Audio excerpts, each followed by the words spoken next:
Bonjour à vous tous.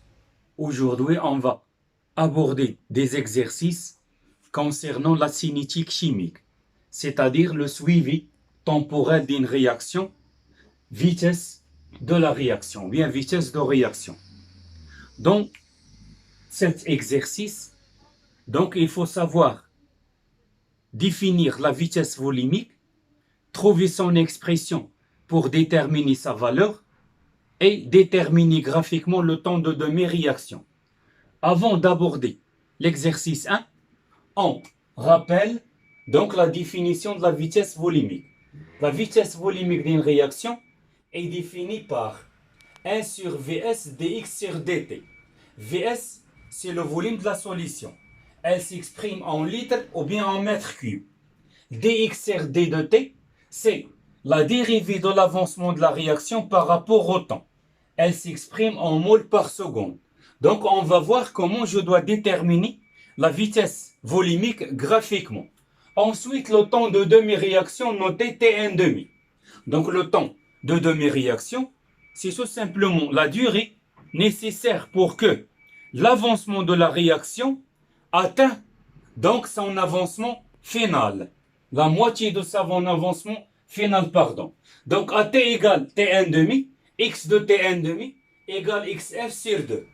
Et si la réaction est totale, l'avancement final égale à l'avancement maximal. Maintenant, je dois savoir comment je peux déterminer ce qu'on appelle la vitesse volumique graphiquement ainsi que le temps de demi-réaction.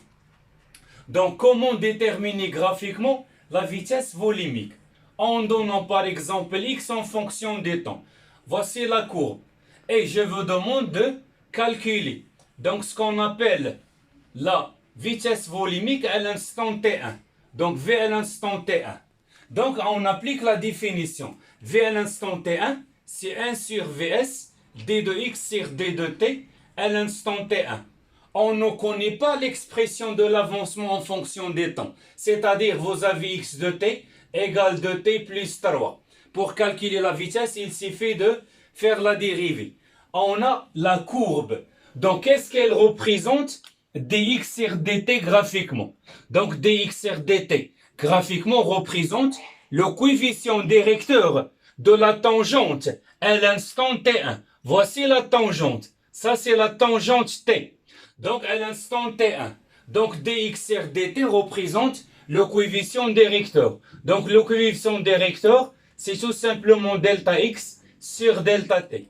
Donc, pour la calculer, il suffit de choisir deux points appartenant à la tangente. Par exemple, ce point noté A et ce point noté B. Donc, c'est xb moins xa sur tb moins ta.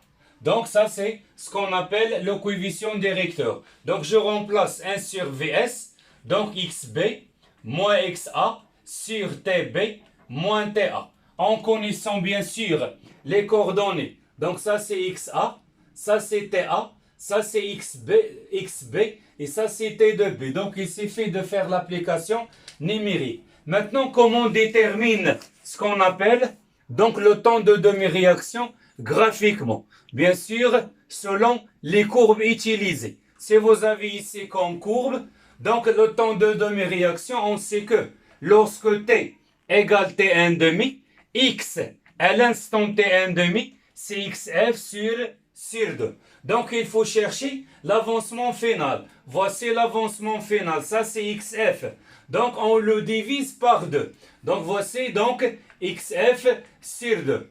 Donc il suffit de choisir ou bien de déterminer donc l'abscisse des points d'ordonnée xf sur 2. Donc voici l'ordonnée et ça c'est t1, t1,5. Donc ça c'est une méthode graphique utilisée pour calculer le temps de demi-réaction. Donc on va le voir ici, donc sous forme d'un exercice, comment je dois déterminer ces deux grandeurs, c'est-à-dire la vitesse volumique et le temps de demi-réaction. À l'instant t égale 0, on mélange deux solutions. Une solution de iodure de potassium de concentration C1 et de volume V1 égale 100 ml. Et une solution CS2 de peroxodisulfate de potassium de concentration de C2 et de volume V2 égale 100 ml. Et ensuite, l'évolution de la quantité de matière des ions iodure et moins en fonction des temps. On obtient la courbe ci-dessous. Donc, cette courbe représente l'évolution de la quantité de matière des ions et moins en fonction des temps.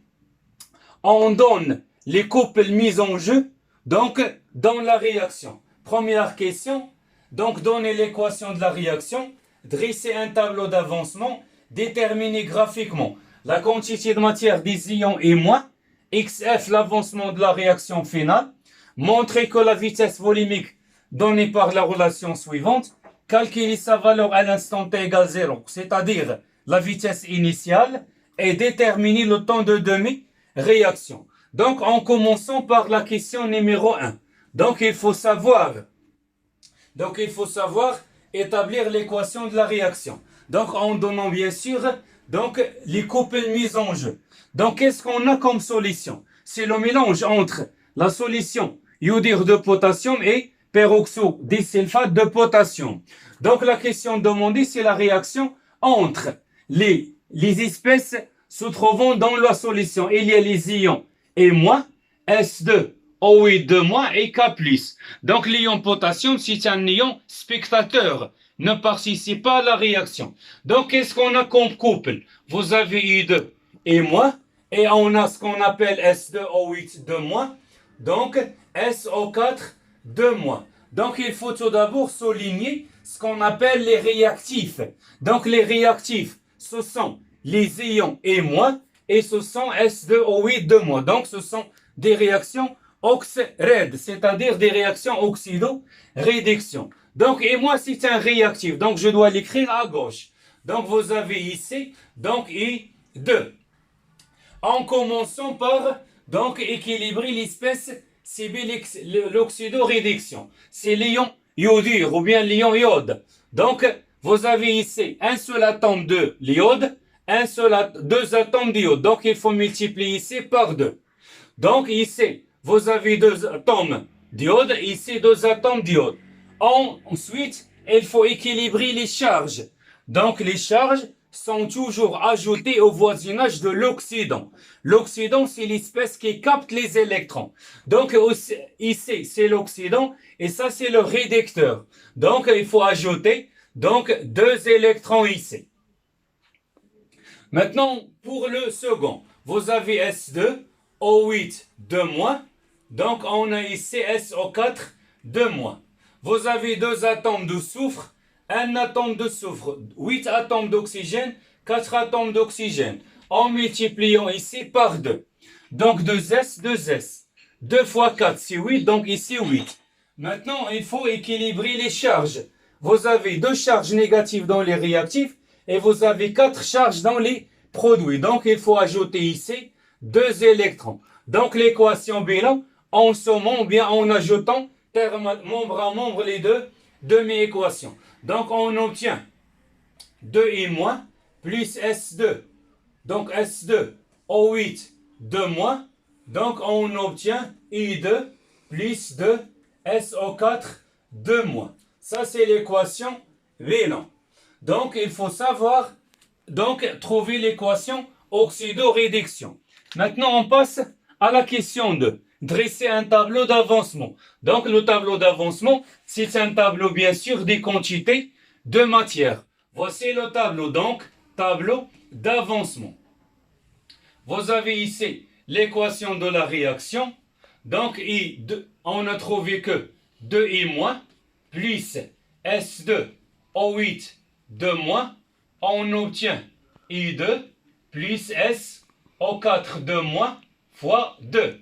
Donc, à l'instant t égal, donc ici, c'est l'état, ici, c'est l'avancement. Donc, ici, c'est N en mol, la quantité de matière en mol. Donc, il y a 3 états. L'état initial, l'état en cours de réaction et l'état final. Donc, l'avancement à l'état initial 0, X, XF. Donc, il faut tout d'abord compléter ce tableau. À l'instant t égale 0, la quantité de matière des ions et moi, c'est C1 fois V1. C1 fois V1. Donc S2O8, c'est C2 fois V2. 0, 0. Donc ici, C1, V1, moins. Donc il ne faut pas oublier le coefficient stoichiométrique. C'est moins 2x. Ici, C2, V2 moins x. Ici, x, 2x. 2xf, 2xf, C2, V2 moins xf. Et ça, c'est C1. V1 moins 2x, xf. Donc, il faut toujours utiliser un tableau d'avancement, même si la question n'est pas demandée. Maintenant, déterminer graphiquement la quantité de matière initiale des ions et moi, ainsi que l'avancement final de la réaction. Voilà, donc on doit utiliser ce tableau d'avancement. Donc, graphiquement, troisième question, N0 de I-, c'est la quantité de matière initiale. La quantité de matière initiale des ions, donc I et moi.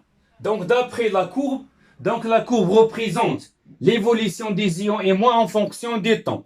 À l'instant t égale 0, voici la quantité de matière. Donc d'après la courbe, donc N0 de I-, c'est tout simplement donc 5.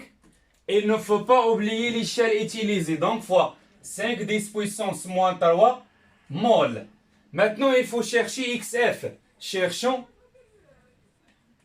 XF, c'est-à-dire l'avancement de la réaction à l'état final. Pour ce faire, il suffit d'utiliser le tableau d'avancement. Donc d'après le tableau d'avancement, qu'est-ce qu'on a? On a N final des ions et moi, c'est tout simplement C1 fois V1 moins, donc 2 fois XF. À partir de cette relation, on cherche ce qu'on appelle XF. Donc N final de et moi, c'est la quantité de matière à l'état final. À l'état final, voici la quantité de matière. Donc c'est 1 fois 10 puissance moins 3. Donc implique, je vais déplacer XF de l'autre côté, donc 2XF égale C1 V1 moins N final des ions et moi. Et C1 fois V1 n'est que la quantité de matière des ions et moi à l'état initial, d'après le tableau d'avancement, moins N final de et moi. Donc ça c'est 2XF. Donc finalement on trouve la valeur de XF. Donc XF c'est tout ça divisé par 2. Donc qu'est-ce qu'on a? Donc finalement XF, c'est N0 de et moi moins N final de et moi divisé par 2. Donc qu'est-ce qu'on a comme valeur numérique? N0 de et moi, c'est 5 fois 10 puissance moins 3. N final de et moi, la quantité de matière à l'état final, c'est 1 fois 10 puissance moins 3 divisé par 2. Donc après tout calcul fait, donc 5 moins 1 divisé par 2, donc c'est 2 fois 10 puissance moins 3 mol. Et ça c'est donc ce qu'on appelle l'avancement final de la réaction. Voilà, maintenant on passe à la question 4. Donc la question 4, c'est trouver la relation reliant la vitesse volumique et la quantité de matière des ions et moi, en partant bien sûr de la définition. Donc, qu'est-ce qu'on a? Donc la question 4, montrons cette expression. Donc en partant bien sûr de la définition. On a V de T, c'est 1 sur Vs fois d de x sur d de t. Donc, Vs, c'est le volume des mélanges. dx sur dt à l'instant t, c'est la dérivée de l'avancement de la réaction en fonction des temps. Pour trouver cette relation, donc il faut relier l'avancement de la réaction avec la grandeur qui varie en fonction des temps. La grandeur varie en fonction des temps. Ici, c'est la quantité de matière. Donc, il faut chercher une relation entre X et la quantité de matière et moins. Bien sûr, en utilisant quoi? En utilisant le tableau d'avancement. Donc, cherchons une relation entre X et la quantité de matière des ions et moins.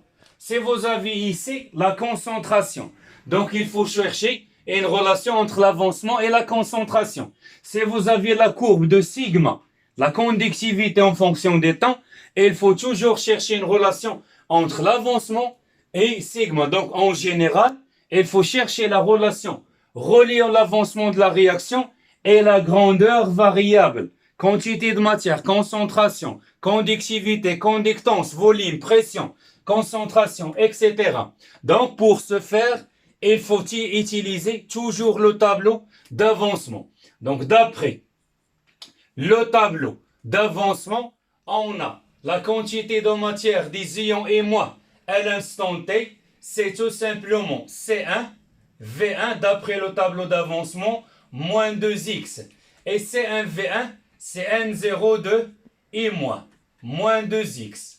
Donc N et moins. À partir de cette relation, donc je vais chercher X.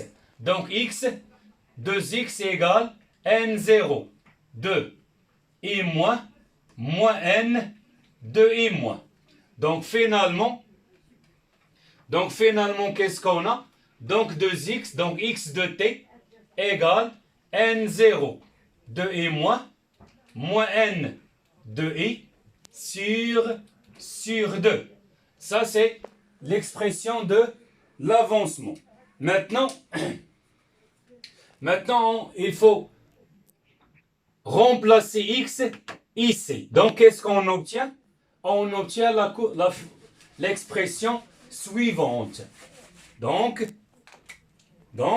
V de t égale 1 sur Vs fois d sur d de t de l'avancement. Et l'avancement, c'est N0 de I moins divisé par 2 moins xf moins x, divisé par N de I moins, moins N de I moins divisé par 2. Donc, égale 1 sur Vs facteur la dérivée de N0 et moins sur 2. Donc ça, c'est une constante. Donc la dérivée d'une constante, c'est 0. Donc il reste 0 moins la dérivée. Donc c'est 1 sur 2, la dérivée de N et moins par rapport au temps. Donc on obtient finalement V de t, c'est moins 1 demi, 1 sur Vs fois d de n i moins sur d de t. Bien sûr, donc il faut ajouter ici un signe moins que j'ai oublié. Donc, qui est égal moins 1 sur 2Vs fois la dérivée de la quantité de matière des ions et moins sur d de t. Et ça, c'est la relation demandée. C'est la relation de la vitesse volumique en fonction de la quantité de matière. Et à partir de cette relation, je peux déterminer la valeur de la vitesse volumique à chaque instant, puisque on connaît la courbe d'évolution de la quantité de matière en fonction du temps. Donc, c'est la question 5. La question 5, c'est calculer donc la valeur de la vitesse à l'instant t égale 0. Donc, calculons la vitesse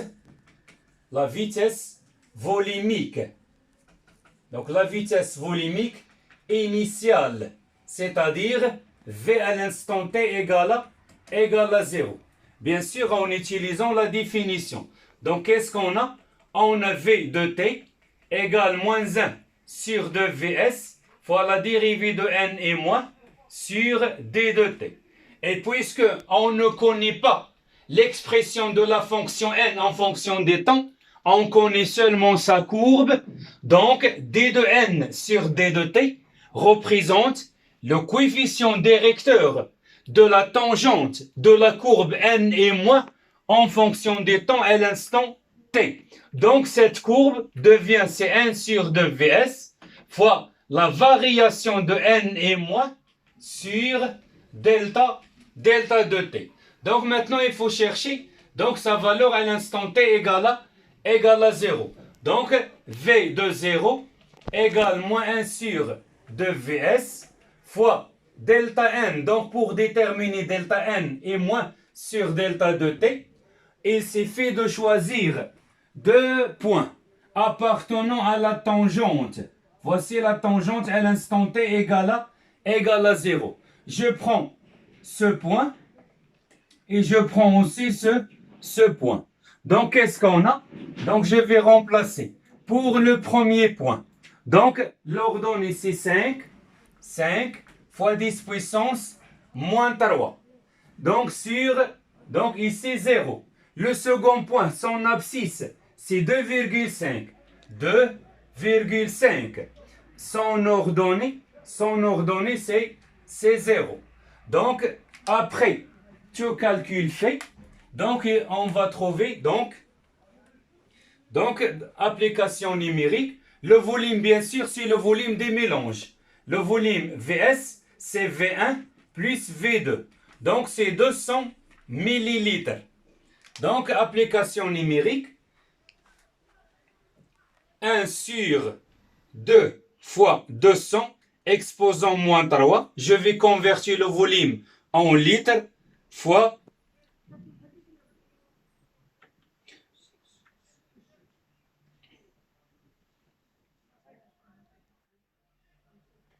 Voilà, donc fois 5 10 puissance fois 5 exposant au C-3 moins 0 sur moins 2,5 égale.